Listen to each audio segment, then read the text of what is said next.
Hai, naitwa Madam Faki.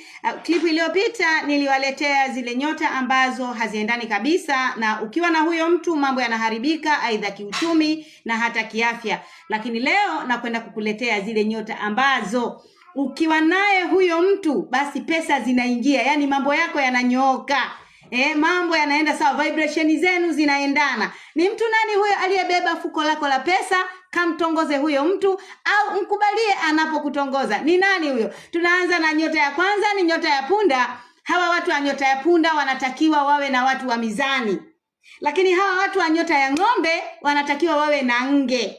Kama wewe ni mapacha, basi unatakiwa uwe na mshale. Na kama wewe ni kaa, unatakiwa uwe na mtu wa nyota ya mbuzi. Na kama wewe ni simba, unatakiwa uwe na mtu wa nyota ya ndoo. Kama wewe ni mashuke, unatakiwa uwe na mtu wa samaki.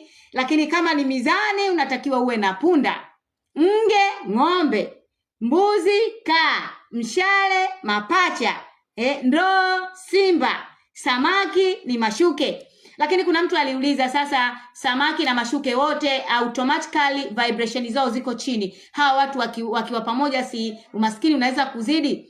Kwa vibration zao zinapokutana ndio moto unazidi kuwaka, kwa sababu mmoja ni hasi na mwingine ni chanya katika hizi nyota. Na wanapokutana hata ile vibration yao ambayo iko chini basi inapanda zaidi.